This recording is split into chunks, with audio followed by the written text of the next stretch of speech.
y equals 3 plus 2 over x. Let's have a little look at this one then, shall we? Now what's going to happen here? As x gets large, can you see this gets small? If x is large, positive or negative, this gets small, doesn't it? If you put in 100, you'll get 2 over 100. It's just a bit above 3. So it's going to tend to 3 as x gets large, isn't it, in the positive direction? And just a bit above, isn't it? Because if you put in 100, it'll be 3 plus 2 over 100. So it's 3 plus a little amount.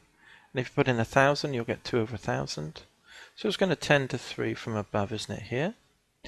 And if you put x is minus 100 in here, plus over minus is minus, so you get 3 minus a very small amount.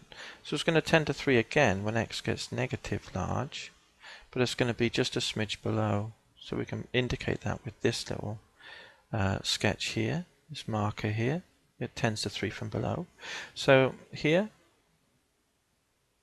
as x tends to infinity, y tends to 3 from above, so put a little plus there, and as x tends to minus infinity, y tends to 3 from below, wasn't it? That's what we observed there. We just noted that down here. Now the other point of interest is when x gets close to 0, because this will shoot off to be large. If x is 0.1, we get 20, don't we? 20 over 0.2 over 0.1 is 20, that'll be 23. So we could mark off that coordinate. And if it was 0.01, we'd get 200. And that would be 203. So the closer we get to 0, the bigger the y values are. And if we go the other side of 0, say at minus 0.1, that would be minus 20. 3 take 20 is minus 17. And if we put minus 0.01, we'll get minus 200. 3 take 200 is minus 197. So it shoots off to infinity down that way, doesn't it? So that's what we also, let's just mark that down then. As x tends to 0 from above, y tends to, from above it was infinity, wasn't it? And also, as x tends to 0 from below, y tends to minus infinity, and this was plus, wasn't it? Okay, that's the curve then. That's the characteristic shape of these sorts of curves. So we should be able to sketch it. We can verify that just by getting to show there's no turning points, differentiating. So we could do here, we could do the derivative. The constant goes to 0. We've got x to the minus 1 two lots of.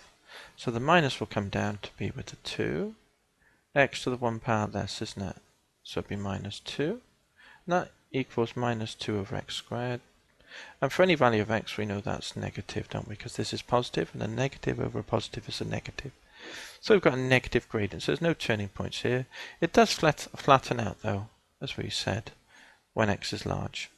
So let's do a sketch of that now, quick sketch. So let me just get rid of these little markings so that we get a tidier plot. So let's get rid of that one. And now we'll sketch it. So what did we say? If I remember, it comes up here, goes round to there, and it comes down from here, and it goes along there. Now let's just check that on the widget, on the toolbar. So it's 3 plus 2 over x. It doesn't take a moment to do, so let's just quickly verify that then, that we've got everything in place.